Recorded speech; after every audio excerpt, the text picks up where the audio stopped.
The Body Knows, episode 29, The Body in Shadow Relationships. Welcome back to The Body Knows. In this episode, we turn toward one of the most difficult and revealing truths about being human. The shadow doesn't just live inside us. It shows itself most vividly in the relationships that matter the most.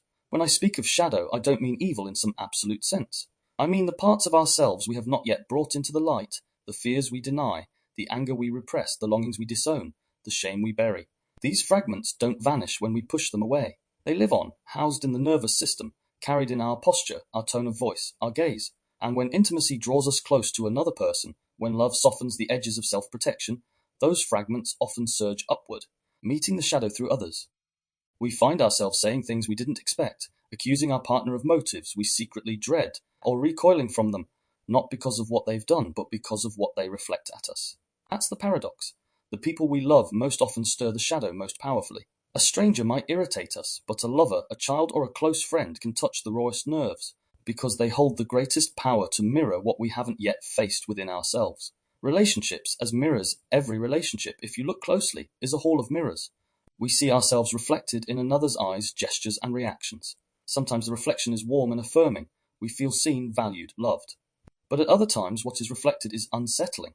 We see in them something we cannot yet admit in ourselves.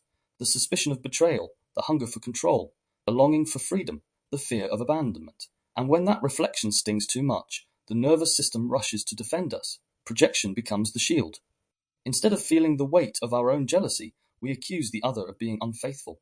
Instead of acknowledging our own anger, we frame it as aggressive.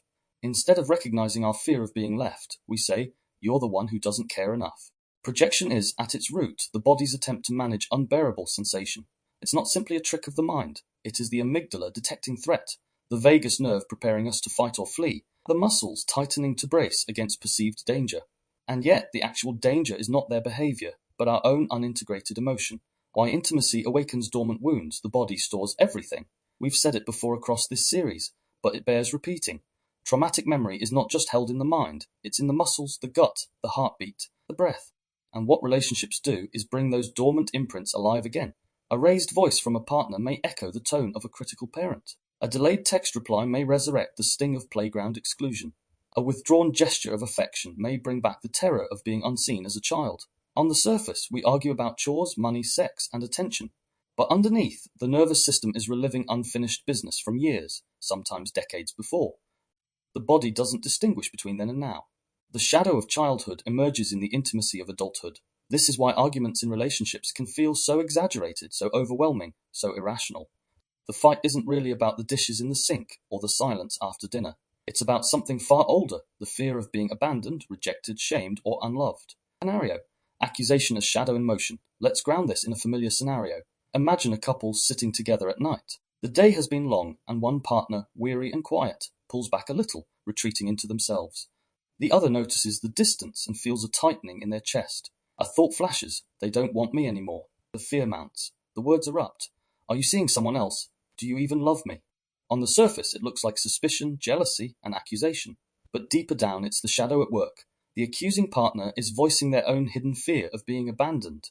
The withdrawal was never proof of betrayal. It was simply fatigue, maybe sadness. But the nervous system of the accuser couldn't tolerate the silence. It filled the gap with the projection of its own terror. This is how shadows entangle love. The very fear we most wish to hide becomes the script we enact. And in doing so, we push away the very closeness we long for. The invitation of the shadow. Now, here's the difficult and hopeful truth. Shadow isn't just sabotage. It is also an invitation. When projection arises, when accusations spill out, when resentment colors the air, that is the nervous system's way of saying, here lies something you have not yet faced. It is the body pointing toward unfinished wounds, unacknowledged fears, unlived truths. The invitation is not easy to accept. Most of us would rather insist we're right than admit we're afraid. Most of us would rather double down on accusation than sit with shame. But every time we dare to pause, breathe, and ask, what in me is being reflected here? We begin to loosen the grip of the shadow. Intimacy, then, becomes not just about romance or companionship. It becomes a crucible of self-awareness, a space where love reveals not only the best in us, but the most hidden. A nervous system journey, not just psychology. Throughout this episode, we'll explore how projection and shadow aren't merely abstract ideas from psychology or philosophy. They are embodied physiological processes. They are patterns of activation, chemistry, and resonance in the body.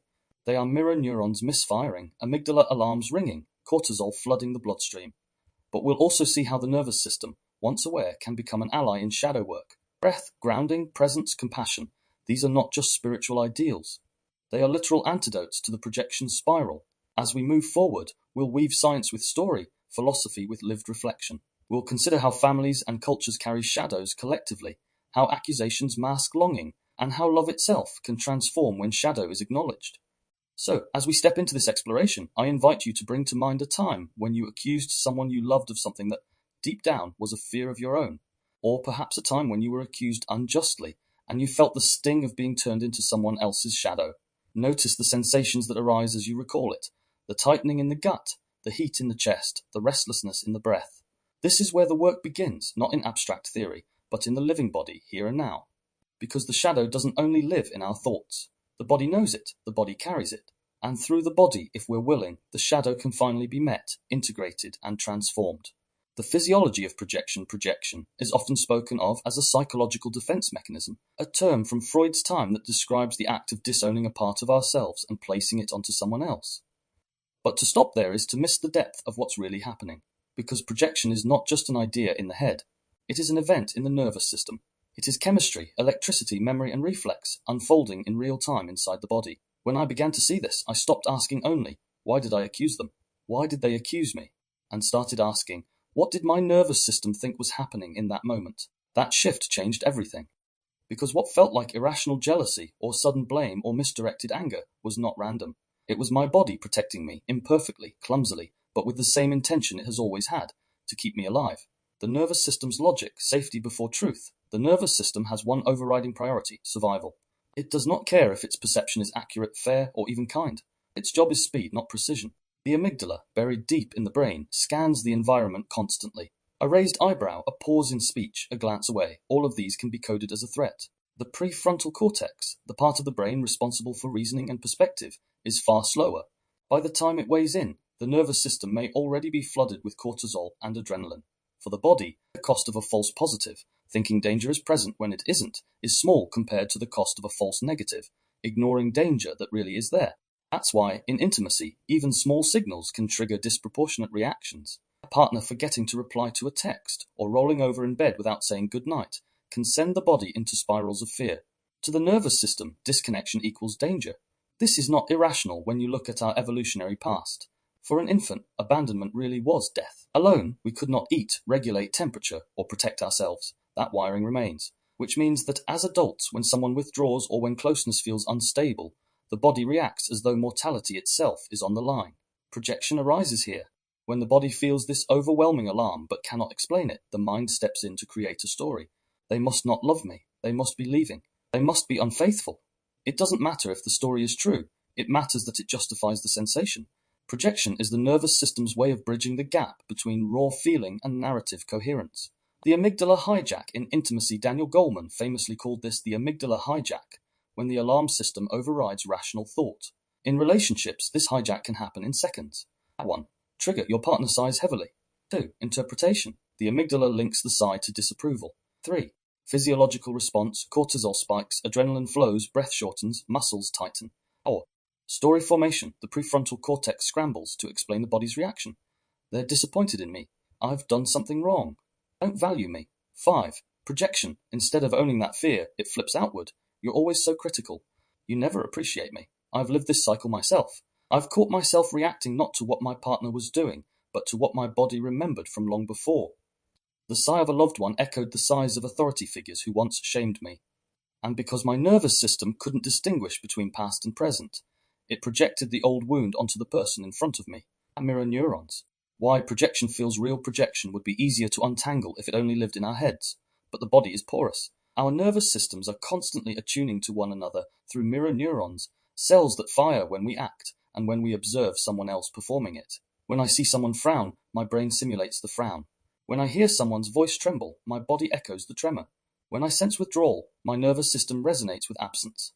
This means that when my partner grows quiet, my body doesn't just imagine rejection, it feels it. The mirror neurons pull their state into mine, and the distinction between what is theirs and what is mine blurs. In this blur, projection finds fertile ground. I cannot tell what my fear is and what their mood is, so I weave a story that often blames them. This is why projection is so convincing. It isn't only mental invention, it is embodied resonance. My chest really tightens, my breath really shallows, my body really believes the story, the chemistry of projection. Let's go step by step into the neurochemistry of projection. 1. Cortisol spikes in moments of perceived threat, priming the body for survival. It narrows focus, making us hyper-attuned to danger cues in our partner. 2. Adrenaline floods the bloodstream, increasing heart rate and muscle readiness. We may lash out in fight, pull away in flight, or freeze in despair. 3. Dopamine is connected not only to pleasure but to anticipation. When connection feels threatened, dopamine plummets, creating a craving for reassurance. This craving fuels pursuit and accusation. Or oxytocin, the bonding hormone. In moments of projection, oxytocin regulation collapses. Instead of feeling soothed by closeness, we become suspicious, clinging, or avoidant. 5. Endorphins, natural painkillers. These may rise during reconciliation, making the cycle addictive. Withdrawal hurts, reunion feels euphoric. Projection is thus a full-body event. It's not simply a defensive thought. It's an orchestra of hormones and neurotransmitters conducting a survival symphony. A scenario, the silent phone. Let's take a common situation and walk through it physiologically. You text your partner, minutes pass. No reply, minute 1 neutral. You assume they're busy. Minute 5, the amygdala stirs. Cortisol rises, your chest feels heavy. Minute 10, mirror neurons recall past moments of rejection. Your stomach knots. Minute 15, dopamine drops. Anticipation turns to craving. You compulsively check the screen. Minute 20, the story forms. They're ignoring me. I'm not important. Minute 25, adrenaline spikes. Light response. You draft an angry message. Light response. You consider withdrawing yourself. Freeze response. You stare blankly at the phone, numb. Minute 30, they finally reply. Cheerful, casual, sorry, was in a meeting. By then, your nervous system has already rehearsed abandonment. Even though reality posed no threat, your body experienced the full drama of rejection. Projection fills the gap. The silence became proof of unlovedness, even though it wasn't. Why projection hurts so much. Project hurts not only because of what it says about the other person, but because of what it reveals about ourselves. It exposes the parts of us we would rather not face, our insecurity, our jealousy, our fear of not being enough. And when we hurl that outward, we don't just wound the other, we deepen our own wound. Because now we've reinforced the story, I'm not safe in love. I can't trust closeness. This is why projection cycles can become so entrenched. Each time we project, the nervous system feels temporarily relieved. At least I know what's happening, but intimacy pays the price. The bond erodes, and the very thing we long for, safety and connection, slips further away. Personal reflection. Owning my shield, looking back, I can see moments in my own life where projection hijacked me. Times when I accused someone of indifference, when really I was terrified of being unseen. Times when I doubted someone's loyalty, when really I was unsure of my own worth. For years I didn't recognize this. I thought my accusations were simply accurate perceptions. But as I became more attuned to my body, I saw the truth. These accusations were shields. My nervous system couldn't tolerate the shame of saying, I feel unworthy, so it flipped the script and declared, you don't value me. This realization wasn't pleasant. It was humbling, but it was also freeing. Because once I could see projection as physiology, not as moral failure, I could start to work with it. I could pause, breathe, and ask, what is this really about? Compassion for the shadow. It's tempting to demonize projection, to see it as manipulation, selfishness, or cruelty. And yes, projection can harm deeply. But underneath, it is simply the body trying to survive. When I began to view projection through this compassionate lens, I softened. I could forgive myself for the times I lashed out in fear. I could also begin to forgive others, recognizing that their accusations were not about me, but about the parts of themselves they couldn't yet face. Compassion does not excuse harm, but it helps us understand why harm happens, and that understanding is the soil in which healing can grow. Philosophical reflection. Do we choose projection? Here lies a paradox. If projection is so deeply wired into the nervous system, do we truly choose it? Is it free will or conditioned reflex? On one hand, neuroscience shows that the amygdala fires before conscious thought. We don't choose the surge of cortisol or the tightening of the chest. Projection begins automatically. On the other hand, human beings have the capacity for awareness. The prefrontal cortex, mindfulness, and reflection can interrupt the automatic script. So perhaps projection is not chosen in the moment it begins, but it becomes a matter of choice in how we respond once we recognize it. That recognition creates a gap, and in that gap lies freedom. Transition toward withdrawal and the freefall projection rarely exists in isolation. It often flows into cycles of withdrawal and re-engagement. The accusation pushes the other away. The distance that follows confirms the fear, and the nervous system spirals deeper into the shadow dance. This is where we turn next. Withdrawal, the nervous system in freefall. Here we'll explore what happens when the connection collapses, why silence feels like death, and how the craving for return becomes the fuel of the trauma bond. Withdrawal. The nervous system in freefall withdrawal in relationships is not just the absence of words or attention. It is not simply someone taking space. To the nervous system, withdrawal is the collapse of a lifeline. It is the moment the connection disintegrates and the body scrambles to orient itself in the void. I've come to see that for me, withdrawal has always been one of the hardest wounds to bear. It isn't the loud argument or the explosive conflict that lingers in my nervous system. It's the silence, the unanswered message, the sudden coldness, the eye that looks away when once it looked toward me. On the surface, it may seem minor, even ordinary. But in the body, withdrawal is experienced as freefall. The biology of abandonment evolutionarily, withdrawal is wired into us as a primal threat. For an infant, disconnection from the caregiver meant death. That imprint does not vanish as we grow. When someone withdraws, whether a lover turning cold, a friend disappearing without explanation, or being ghosted after intimacy, the body reacts with the same intensity as if survival itself is at stake. Step by step, here's how it unfolds. 1. The alarm sounds. The amygdala detects absence as danger. Cortisol spikes, preparing the body for threat. The chest tightens, the stomach churns, the breath shallows. 2. The craving emerges. Dopamine, the neurotransmitter of anticipation, plummets. The absence of connection creates longing. The nervous system interprets this as pursuit. Reach out, find them, restore the bond. 3.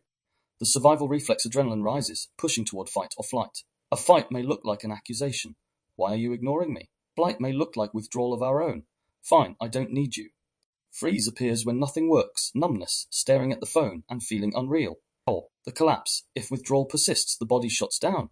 Dissociation, depersonalization, and derealization can surface. It feels as though life has drained out of color itself. This is why withdrawal is not a small thing. It's not just bad communication. It's a nervous system crash, a freefall into the oldest fear, abandonment. The cruelty of intermittent withdrawal is painful in itself, but it becomes devastating when it is intermittent. When someone alternates between closeness and absence, affection and coldness, the nervous system becomes addicted to the cycle. Psychology calls this intermittent reinforcement the most powerful conditioning schedule known. It is the same mechanism that makes slot machines addictive. When connection arrives unpredictably, the body clings tighter. Every absence feels unbearable. Every return feels euphoric. Cortisol spikes with withdrawal. Dopamine floods with re-engagement. The cycle repeats, creating a bond that feels unbreakable, even when it is toxic. This is why survivors of such dynamics often say, I know it's bad for me, but I can't let go. Isn't a weakness, it's neurobiology. Scenario, the vanishing friend. Let me ground this in a story. Imagine you've been close to a friend. You've shared laughter, struggles, and secrets. Then, slowly, their replies fade. Messages go unanswered, plans get cancelled. You feel the gap widening, and your body reacts. Day 1, you tell yourself they're busy. A flicker of worry rises, but you brush it off. Day 3, silence continues. Your chest feels tight, and you check your phone compulsively. Cortisol is already humming through your veins. Day 5, the story forms. They must not value me. I must have done something wrong. The projection eases the unbearable sensation by giving it a reason. Day 7, you send a message, direct this time. Is everything okay? No response. Dopamine crashes, adrenaline spikes. Your body pace is restless. Day 10, numbness creeps in. You stop checking the phone. Freeze takes over. A strange hollowness spreads, as though you yourself have been diminished. When, weeks later, they resurface as if nothing happened, your nervous system floods with relief. Oxytocin rises, dopamine spikes, but the trust has been fractured. Personal reflection. Recognizing the pattern. For much of my life, I didn't see withdrawal clearly. People came and went, and I thought it was normal. I excused it, rationalized it, told myself, that's just how life is. But over time, I began to see a repeating cycle. Many would arrive warmly, love-bombing, attentive, giving their presence. I would respond with sincerity, showing up fully. And then, without warning, they would step back. The warmth would cool. The silence would grow. What hurt most wasn't only the withdrawal itself, but the gaslighting that often followed. I would be told, you're the one who withdrew. You're the one who didn't care. That never rang true. I know my presence. When I connect, it's from genuine desire, not from need. Yes, there have been times when I've stepped away. I've owned those moments, but I've never played games. I've never pulled away as a tactic. Yet I found myself accused of exactly that. And in those accusations, I began to notice projection at work, not only my own, but others. What I realized was that recovery from withdrawal takes time. My nervous system doesn't just bounce back. Every cycle of abandonment requires grounding, reorientation, and rebuilding trust in myself. And I reached a point where I simply couldn't do it anymore. My time is precious. My nervous system is not expendable. I work, my children, my path, they demand stability. And anyone who plays with presence and absence is not aligned with that. The gaslighting layer withdrawal is often accompanied by gaslighting. The person who disappears may deny it happened or turn the blame back on you. You're imagining things. You're too sensitive.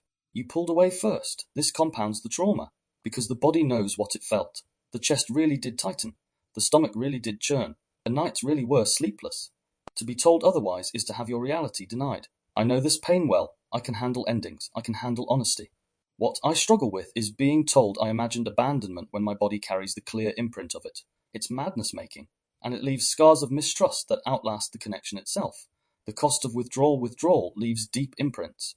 Survivors often develop hypervigilance in relationships, always scanning for signs of disconnection. Even with safe people, the body braces for collapse.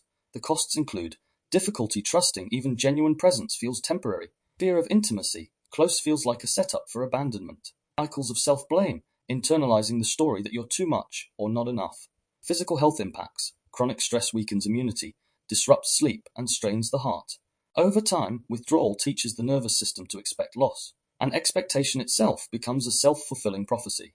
Philosophical reflection. The sacredness of presence withdrawal reveals something profound. That presence is sacred. To be consistently present with another, not perfect, not flawless, but steady, is one of the greatest gifts a human can give. In spiritual traditions across the world, presence itself is equated with love. The divine is described as always with you. Meditation and prayer are practices of presence.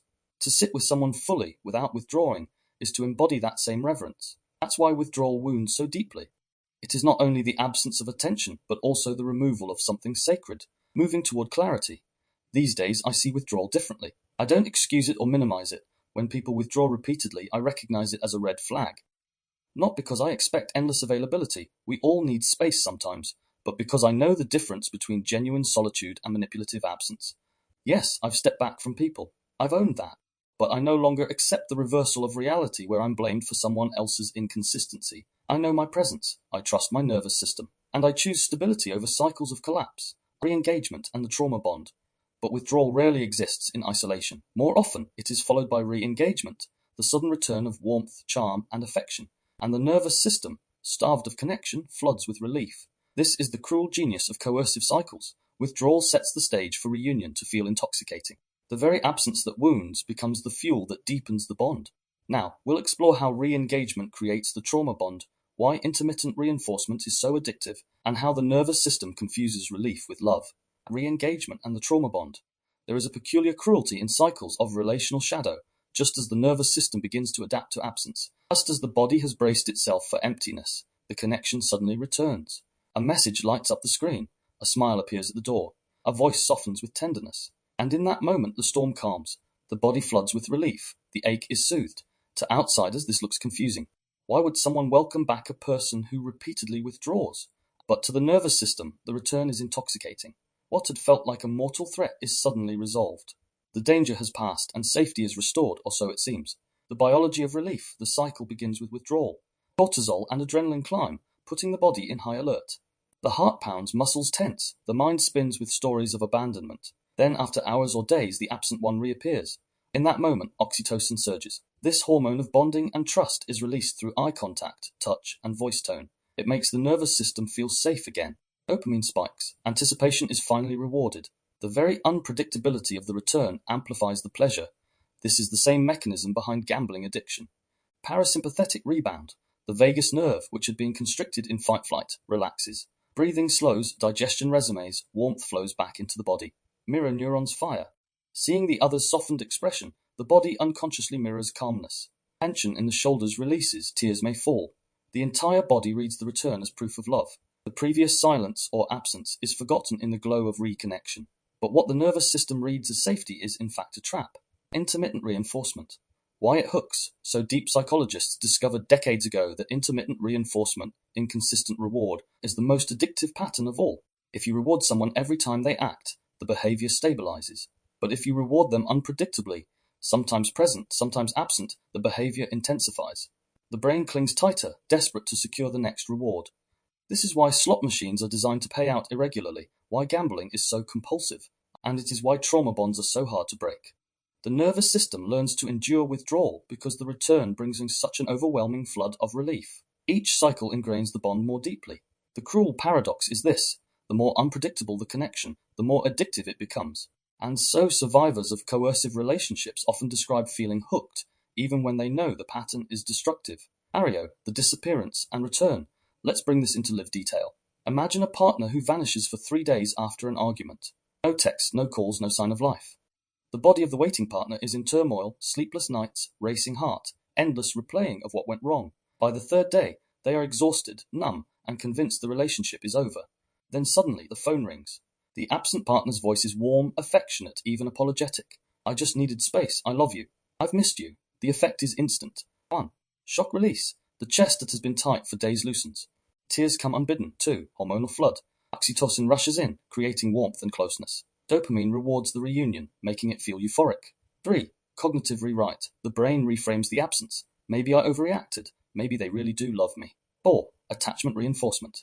The nervous system clings harder. The fear of loss was unbearable. The return feels like salvation. What was once a red flag becomes reinterpreted as depth. They came back. That must mean it's real. And so the cycle tightens its grip. Personal reflection. Living the cycle in my own journey, I've seen how devastating these cycles can be. I have always sought presence in my relationships, to be there, to remain consistent, to choose connection from genuine desire. But again and again, I found myself with individuals who entered warmly, soaked up the sincerity and care I offered, and then withdrew. The withdrawal was painful enough. But what made it harder was the re-engagement that followed. Just as I was steadying myself, just as I was learning to let go, they would return with charm, with affection, with words of affirmation. And my body, desperate for stability, would soften again. I used to believe this meant they truly cared, that the cycle proved depth, but over time I came to see it differently. It wasn't depth, it was intermittent reinforcement at work. The very inconsistency was what made it feel so powerful. And it cost me dearly, time, self-respect, and the energy I needed for my own path and for my children. The most painful part was the gaslighting that often followed. I would be told that I was the one withdrawing, that I was the one who didn't care enough. But I knew my truth. I was present. I stayed. I gave. And while I've taken responsibility for the moments when I stepped back to regroup, I could no longer accept being painted as the unreliable one. Today, I see these cycles for what they are, not proof of love, but signs of imbalance. Not stability, but addiction. And I choose differently. Why the body mistakes relief for love. One of the hardest truths to grasp is that relief is not the same as love.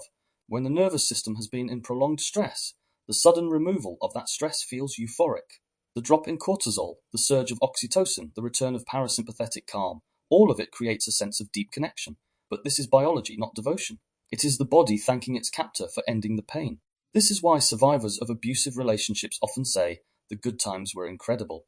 They were, but not because the love was deep. They were incredible because the nervous system was rebounding from terror. The intensity of the relief disguised the reality of the harm. Spiritual and philosophical layer. From a spiritual lens, the trauma bond is a distortion of something sacred. True intimacy is about consistency, presence, and honoring another's nervous system as you would your own. Trauma bonding, by contrast, is a ritual of absence and return that masquerades as passion. Some traditions describe this as a form of spellbinding. The psyche becomes entranced, the body enslaved to the cycle of pain and relief. Yet even here there is an invitation. The trauma bond, once seen clearly, can reveal the depth of our hunger for real connection. It shows us how sacred presence truly is. The cost of re-engagement, each cycle of withdrawal and return leaves scars. The baseline of trust erodes. Hypervigilance becomes chronic. The nervous system begins to expect instability as normal. Authentic intimacy becomes harder to recognize. And yet many stay locked in the pattern for years. Because breaking the cycle means enduring the full weight of withdrawal without the relief of return. It means facing the terror of abandonment head-on without soothing. That takes enormous courage. Toward awareness. The first step out of the cycle is awareness, naming the pattern, recognizing that the relief of re-engagement is not proof of love, but the nervous system misinterpreting biology. The second step is compassion, to see that those caught in this pattern are not weak or foolish, but simply human. Our bodies are wired this way. Our survival systems make us vulnerable to intermittent reinforcement. And the third step is practice, breath, grounding, community support, learning to rebuild safety not from the abuser's return, but from within. Re-engagement reveals the mechanics of trauma bonding, the addictive grip of charm and absence. But to truly understand the shadow in a relationship, we need to widen the lens, because these dynamics don't arise in isolation. They are shaped by culture, by family systems, by the very scripts we inherit about gender, power, and love. That is where we turn now. Psychological and cultural frames. Up to this point, we've looked at the physiology of shadow in relationships, how projection, withdrawal, and re-engagement create cycles that grip the body as tightly as any addiction. But the nervous system doesn't live in isolation. It is shaped, conditioned, and patterned by the larger cultural frames we are born into. Family scripts, gender roles, media portrayals, all of them teach us, often unconsciously, what love should feel like, what power looks like, and how much suffering is normal to endure in a relationship. If we want to understand the shadow, we cannot stop at the personal. We have to widen the lens, because much of what feels intimate or private is actually patterned by cultural coercion. Gaslighting as nervous system hijack. When people hear the term gaslighting, they usually think of lies, denial, or manipulation of facts, and that's true. But beneath the surface, gaslighting is about hijacking the nervous system. The gaslighter's tactic is to undermine your body's truth. You felt the withdrawal, the coldness, the absence. Your chest tightened, your breath grew shallow. Your intuition whispered that something was wrong, but the gaslighter says that never happened. You're imagining things, you're too sensitive. This is more than dishonesty. It creates a split between body and mind. The nervous system screams danger, but the conscious mind is told it's safe. Over time, this erodes trust in the body itself. Survivors of gaslighting often describe the most painful wound as not the manipulation itself, but the way they stopped believing their own signals. Culturally, gaslighting thrives because sensitivity is stigmatized. To feel deeply is often framed as weakness. Overreacting becomes a label used to silence. And so the body's intelligence is overwritten by the cultural script of rationality and control. Love bombing as nervous system overload. The opposite pole, love bombing, also reveals itself in nervous system terms. Love bombing is not just too much attention. It's a flooding of the body with stimuli, constant messages, intense eye contact, rapid declarations of love. At first, the nervous system reads this as safety. Oxytocin surges, dopamine rewards anticipation, and the vagus nerve relaxes. But the pace is unsustainable. The body doesn't have time to regulate. The intensity becomes overwhelming. Love bombing, then, is a kind of nervous system ambush. It bypasses the slow rhythm of authentic intimacy and catapults the body into attachment before the mind can weigh the risks. And when withdrawal inevitably follows, the body is left desperate, addicted to the very intensity that destabilized it. In a culture that celebrates grand romantic gestures, whirlwind romances, and soulmate fantasies, love bombing is not only tolerated but often glorified.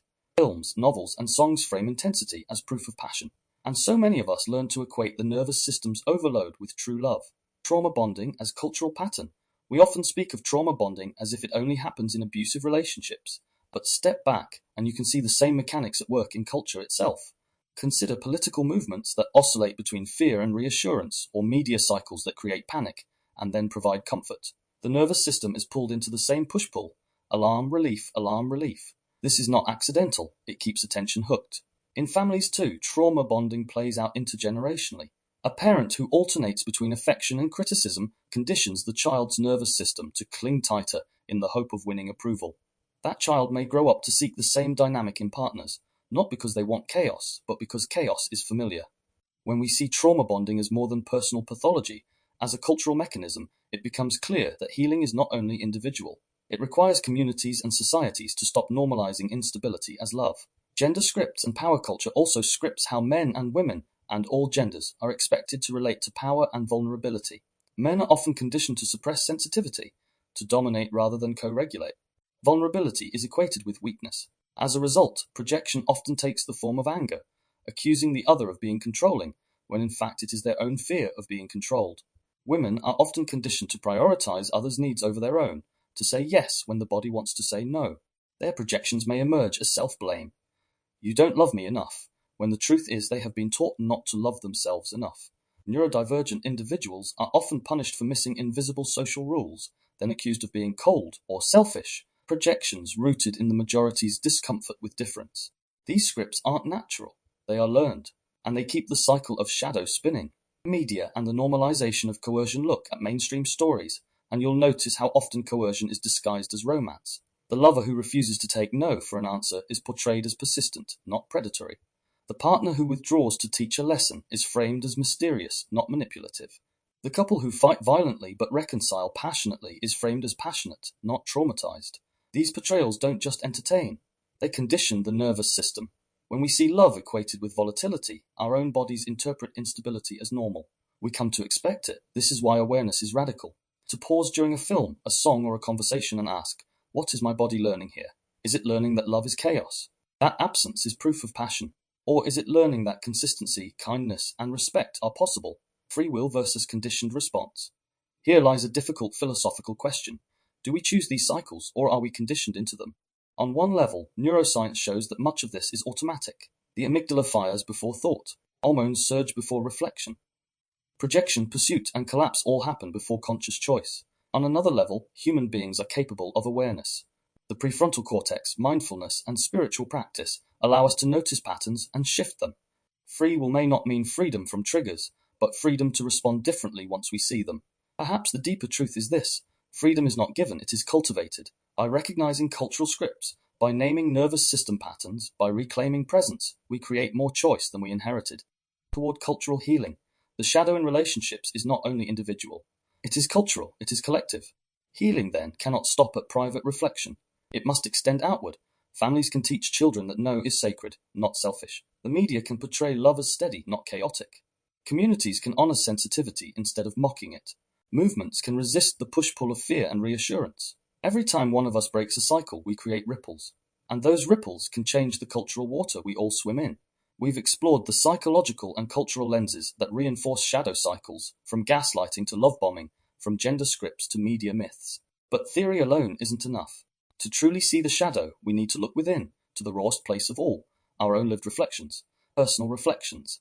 Seeing the pattern talking about shadow in the abstract can make it sound distant, like it's something out there to be studied in books, or a neat concept to be applied in therapy rooms. But shadow in truth is lived, it's visceral.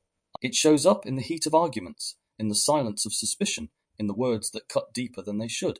And for me, the deepest learning about shadow in relationships has come not from reading Jung or listening to lectures on projection, but from the lived experiences that left me bewildered, wounded, and slowly awakened. This is where I want to speak honestly about how shadow has played out in my own life. Not to shame others, not to project blame outward, but to name what I lived through, what I learned from, and how it shaped the way I now see relationships. Accusations. When projection turns inward, one of the most painful and confusing patterns I faced in past relationships was being accused of things I wasn't doing. Time and again, I found myself confronted with accusations of cheating, dishonesty, or hidden motives. I was told I must have been speaking to someone else behind their back. That my kindness and confidence must mean I had options. That if I wanted time alone, it was proof that I was up to something. At first, I was genuinely perplexed. I would replay interactions in my head, searching for what I had done to cause suspicion. I'd ask myself, why am I not being seen clearly? Why can't they feel the sincerity of what I'm giving? I knew my truth. I wasn't cheating. I wasn't deceiving. I was showing up with as much honesty as I could. And yet the accusations kept coming. Naivety and the failure to question looking back. I can see how naive I was. I wanted to believe in people's goodness so much that I rarely questioned their actions. I assumed their suspicion must have been about something I had done wrong. I absorbed the blame. I made myself smaller. I tried harder to prove my loyalty. But as the years passed, a shift began to happen. Something in me grew tired of the endless loop of accusation and defense. And instead of automatically internalizing their words, I began to ask myself, what if this isn't about me at all? What if this is their shadow being projected onto me? The moment I turned that question inward, everything changed the first time I questioned back. I remember vividly the first time I questioned a partner's accusations instead of defending myself. I asked directly, why do you assume I am lying? What is it that makes you so sure I am betraying you? The reaction was instant, not relief, not clarity, but defensiveness. Walls went up. The conversation turned hostile. Suddenly, I wasn't just being accused, I was now being blamed for daring to question their truth. It struck me then. This defensiveness wasn't about protecting me, or even protecting the relationship. It was about protecting themselves. It was a shield, and behind that shield, I suspected, was not my dishonesty, but theirs. Learning about narcissistic traits, that experience pushed me deeper into research, and I began to learn about narcissistic traits and personality disorders. I started reading about projection as a defense mechanism, how those who cannot face their own actions or their own guilt often externalize it onto those closest to them. And suddenly, the puzzle pieces clicked. Those accusations of cheating, which had left me confused and broken, were in many cases deflections of guilt. They were ways of keeping the heat off their own actions. By painting me as the betrayer, they could avoid facing their own betrayal or their own dishonesty. This realization was both liberating and devastating. Liberating because it freed me from the prison of false guilt. Devastating because it made me see just how deeply shadow dynamics can distort love. The nervous system in accusations. It wasn't just psychological. My body knew the truth long before my mind caught up. Whenever the accusations came, my nervous system lit up. My chest tightened, my jaw clenched, my heart pounded. I'd go into a defensive state, scrambling to prove myself, desperate to be believed. But when I finally stopped defending and started observing, I noticed something. The intensity of their accusation wasn't proportionate to my actions. It was proportionate to their own unease. My nervous system was mirroring theirs. Their agitation became my panic. Their suspicion became my self-doubt. And I realized this is how projection binds two nervous systems into a toxic loop. Seeing the shield for what it was with time, I learned to see the defensive stance for what it truly was. Not an attack against me, but a shield protecting their own shadow. The angry words, the accusations, the paranoia, all of it was, in many cases, a smokescreen. A way of keeping their guilt hidden, even from themselves. That didn't make it any less painful to receive. But it did shift how I related to it. Instead of collapsing into shame, I began to hold on to my truth. Instead of scrambling to prove myself, I began to notice the dissonance. I know who I am. I know what I've done. And this accusation doesn't match it. Personal reflection. My own projections, I don't want to paint myself as the innocent victim here. Because while I was often on the receiving end of projection, I also projected my own shadow at times. There were moments where my fear of abandonment came out as accusations of neglect. Moments where my insecurity surfaced as criticism of another's actions. I can see now how I too wielded projection as a shield, not maliciously, but instinctively, because I didn't yet know how to sit with my own pain. The difference today is awareness. I can catch myself sooner. I can feel the bodily cues, the heat in the chest, the urgency to accuse, and pause long enough to ask, is this really about them, or is this about me? The slow emergence of clarity. This clarity didn't arrive overnight. It emerged slowly, through trial and error, through heartbreak, through cycles I could no longer deny. Each accusation I endured was painful, but each one also sharpened my vision. I began to recognize the pattern sooner. I began to trust my body more, and I began to see that accusations often say more about the accuser than the accused. That realization gave me back something I had been missing for years, my self-trust. Integrating the lessons today, I no longer carry the same weight of confusion when accusations arise. I know my truth. I know the sincerity I bring into relationships. If someone projects onto me, I don't automatically accept the story. That doesn't mean I don't reflect. I do. I ask myself, is there any part of me that needs to own this? And if the answer is yes, I take responsibility. But if the answer is no, I let the projection return to where it came from.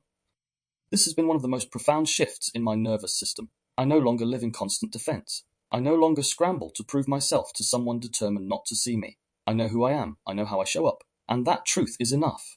Seeing the pattern of projection in relationships has been one of the hardest and most freeing journeys of my life.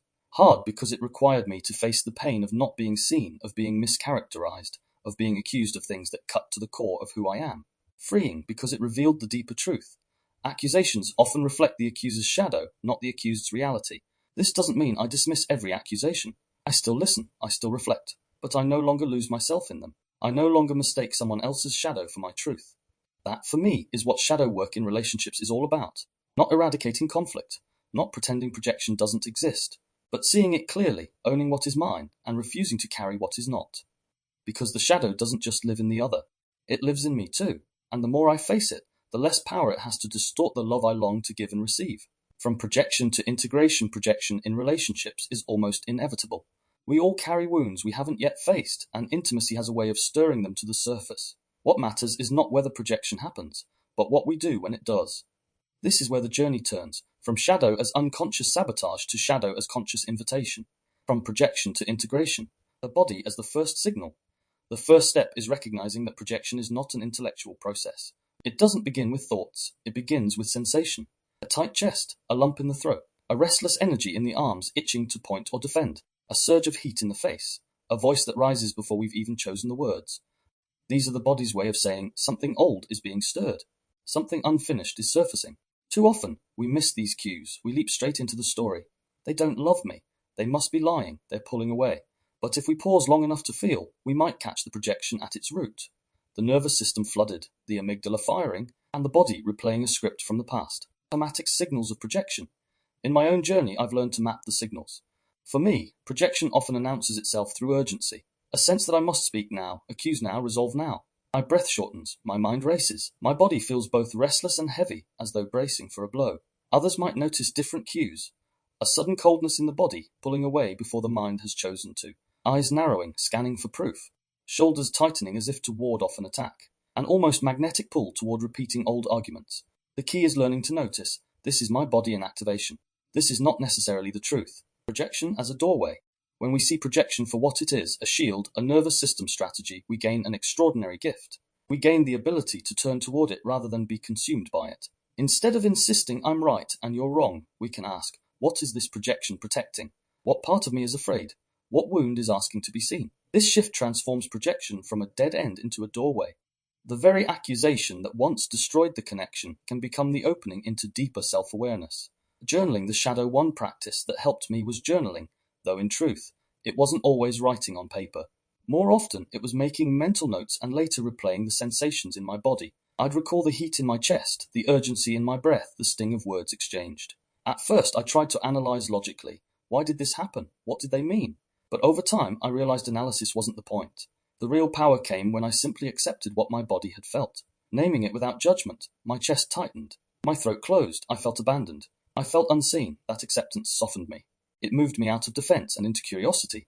It helped me see that the story, they don't love me, they're betraying me, was often just the mind's attempt to explain the body's old fear. Integration as nervous system work integration is not about eradicating the shadow. It's about learning to stay with it without collapsing or attacking. From a nervous system perspective, this means finding ways to down-regulate the amygdala and re-engage the prefrontal cortex, to move from survival reflex back into presence. Breathwork. Long exhales signal safety to the vagus nerve, slowing the heart and easing tension. Grounding. Pressing feet into the earth, noticing the support beneath. Touch. A hand on the chest or heart reminding the body that it is not alone. Pause. Simply delaying the reaction long enough for awareness to enter. Each of these is small, but together they create the conditions for integration. Reframing relationships as teachers. One of the hardest but most liberating shifts I've made is reframing relationships as teachers, not just sources of comfort. When someone's accusation or withdrawal stirs my shadow, I now try to see it as a mirror. Painful, yes, but also instructive.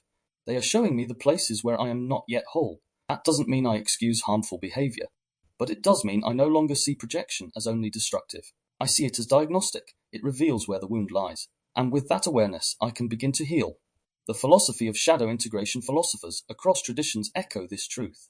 Jung said that the shadow, when integrated, becomes a source of vitality and creativity.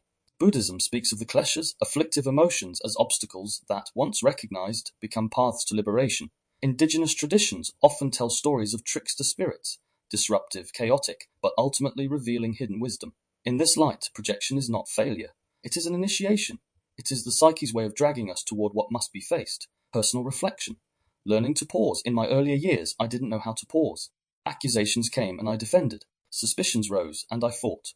My nervous system was hijacked and I played out the cycle without awareness. But over time, through heartbreak, study and practice, I learned the gift of pausing. Now, when I feel the old tightening in my chest, I try to stop. I take a breath. I ask, what is this really about? What fear is rising? Sometimes the answer is clear. Fear of abandonment, fear of rejection, fear of being unseen. Sometimes it is murkier. But even asking the question shifts the energy. It interrupts the cycle. And in that pause, intimacy has a chance to return. Instead of throwing my shadow outward, I can begin to hold it inward, gently, compassionately, as a part of me still learning to heal. Practices for shadow integration. To make this practical, here are steps I've found powerful. 1. Notice the body first. Before engaging the story, tune into sensation. Where do you feel it? Chest, stomach, throat. 2. Name without judgment. I feel heat in my chest. Not, they are betraying me. 3. Pause the reaction. Take one full breath before responding. Give the prefrontal cortex time to re-engage. 4. Own the fear. Ask yourself, what am I afraid of losing right now? 5. Speak with vulnerability. Instead of accusing, try saying, I feel scared of being abandoned, or I feel unseen right now. 6. Reflect afterwards. Journaling or mental replay can help integrate the lesson, turning a fight into growth. 7. Seek support. Sometimes integration requires a therapist, community, or spiritual practice. We are not meant to do this alone. The role of compassion integration isn't about perfection. It's about compassion. For ourselves, for our partners, for the nervous systems doing their best to survive. When I remember that projection is a survival strategy, I can soften. I can forgive myself for the times I lashed out. I can extend grace to others when they project onto me. Not endlessly, not without boundaries, but with understanding. Because the truth is, we are all learning. We are all carrying shadows, and integration is the path we walk together. From projection to integration, that is the arc of shadow work in a relationship. It begins with the body, with the flood of sensation that demands explanation. It erupts in accusations and defenses. But if we are willing, it can become something else: a teacher, a doorway, a mirror. Integration doesn't mean we stop projecting. It means we stop being owned by projection. We notice, we pause, we choose differently. And when we do, love has space to grow. Intimacy deepens. The shadow is not banished, but embraced. And in that embrace, something whole begins to emerge. The shadow's invitation to love. If you've listened this far, you'll know that this episode has not been light. To speak about projection, accusation, and shadow means touching the very core of what makes relationships so painful and so transformative. And yet this is exactly why we cannot avoid it. If the body knows is about learning to hear the truth of our nervous system, then this truth cannot be left out. The body holds the shadow too, and it will show it to us, again and again, through the people we love, from loneliness to projection. In the last episode, we spoke about loneliness and longing, how the absence of connection aches in the body like a wound. That emptiness, that hunger, is not abstract. It is neurobiological. The anterior cingulate cortex lights up in social pain just as it does in physical pain. Cortisol levels spike. The body aches for the resonance of another nervous system. What happens when, in that longing, we meet another? What happens when the connection begins, but shadow rides along with it? That's where projection arises. Loneliness sensitizes us to every risk of loss. The hunger for closeness makes us hypervigilant to the possibility of abandonment. And so the body projects. You're going to leave me. You're deceiving me. You don't love me. This is why loneliness and projection are siblings. One flows into the other. And unless we see this, we mistake our body's reflex for our partner's truth. Projection is nervous system theatre. Throughout this episode, we've seen projection not as some abstract psychological failure, but as a nervous system drama. The amygdala detects threat where none exists. Cortisol floods the bloodstream. Dopamine surges and crashes, fueling craving for reassurance. Mirror neurons pick up on subtle cues: a sigh, a pause, averted eyes, and amplify them. The prefrontal cortex, which might bring reason and perspective, is late to the stage. By the time it arrives, the story is already written. I am unsafe. And so we accuse, or defend, or withdraw. Projection is not just about words. It's about survival systems firing faster than we can think. Personal reflections. Accusations as mirrors. I've shared in this episode how often I've been accused in relationships of cheating, of dishonesty, of not being fully present. At first, those accusations pierced me deeply.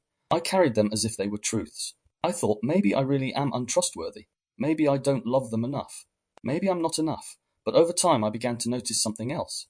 Often, those accusations said more about the accuser than about me. Sometimes they revealed their own guilt, their own insecurities, their own shadows they weren't yet ready to face. This doesn't mean I'm blameless. I've had my own projections, my own shadows I've cast on others. But I began to see the difference between what my nervous system carried and what was being placed on me. Learning this distinction saved me.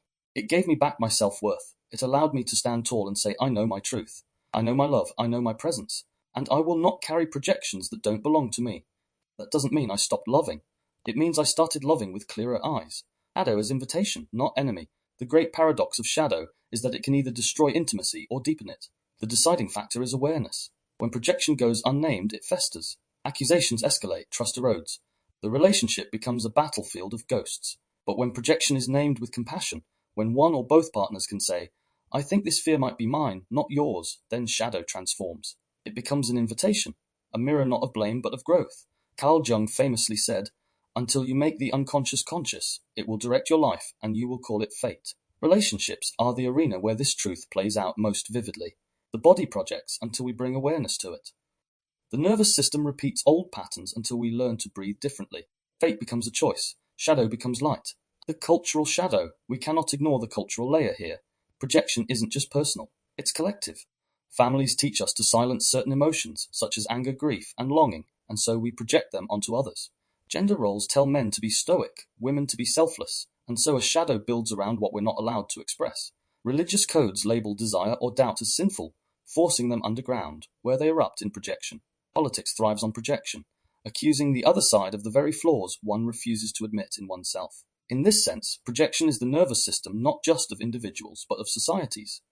And unless we become conscious of these cultural shadows, we repeat them generation after generation. This is why personal healing is never just personal. Every time we interrupt projection in ourselves, we interrupt centuries of inherited shadow, the courage of love beyond projection. So what does love look like on the other side of the shadow? It is not the fairy tale of endless harmony. It is not the fantasy of being fully healed before relating. It is instead the courage to face projection when it arises. It is saying, I notice I want to accuse you, but I think I'm scared instead. I feel tightness in my chest when you go quiet. Can we talk about that? I love you enough to admit that my shadow is here. This courage transforms the battlefield into a classroom, the accusation into a doorway, the fear into an opportunity for deeper trust. It doesn't mean the relationship will always survive, but it does mean love will be truer, less distorted by shadows unseen. Philosophical reflection, free will, and the shadow a question lingers. If projection is automatic, are we really responsible? The amygdala fires before we think. Mirror neurons resonate before we choose. Cortisol surges before we can breathe. So is projection fate? I believe the answer is both yes and no. No, we don't choose the initial surge. Our nervous system carries the imprint of childhood, culture, and trauma. That part is automatic, but yes, we do choose what we do next. We can learn to pause. We can learn to breathe. We can learn to say, this fear is mine. Let me sit with it before I throw it at you. This is where freedom lives, not in never feeling the shadow, but in how we respond when it rises. Practices for moving forward. As we close this episode, let me leave you with practices that help me navigate projection in real time. 1. Body check. When accusation rises in me, I scan my body. Where is the tension? What is the sensation beneath the story? 2. Name the fear. Instead of projecting, I try to name the raw fear: abandonment, rejection, shame. 3. Slow the breath. Extending the exhale calms the vagus nerve, interrupting the cortisol flood. 4. Curiosity, not blame. I ask questions instead of making statements. 5. Compassionate boundaries. I remember that not all projections can be worked through. Sometimes the most loving act is to walk away. These practices don't eliminate projection, but they transform it from destiny into choice. Integration. What the shadow teaches. Let's pause and take in the bigger picture. In episode 28, we saw how loneliness primes the nervous system for hypervigilance and longing. In this episode, we've explored how projection emerges when that hypervigilance spills into accusation and shadow. And in episode 30, we'll turn to how love itself can become regulation and liberation, a way of meeting the nervous system not with shadow, but with synchrony. This arc is not just about trauma. It is about the possibility that lies on the other side. To know loneliness, to face projection, is to prepare for a love that is not naive, but grounded. Not fantasy, but freedom. So as we bring this episode to a close, I want to speak directly to you. If you've ever been accused unfairly, may you know that you are not defined by someone else's shadow. If you've ever accused another, may you know that this is not your shame, but your nervous system asking to be seen. If you've ever walked away from love because projection poisoned it, may you know that leaving can be an act of love too. The body knows the shadow. It carries it in muscle and breath, in heart and gut. But the body also knows the way through. It knows how to soften, how to breathe, how to move from blame to vulnerability, from fear to compassion. That is the path we walk together. Not because it is easy, but because it is the only path that makes love real. Next time we will close this 10-episode arc, the body in relationship, love, power, and connection. We complete the arc with episode 30, love as regulation, love as liberation. We'll explore how love is not just emotion, but nervous system synchrony, how to choose love that doesn't trigger collapse, but awakens wholeness. Until then, thank you for walking this path with me. May you hold compassion for your own shadow, and may you find the courage to meet the shadow in those you love, not as an enemy, but as an invitation. You've been listening to The Body Knows. I'm James Miller.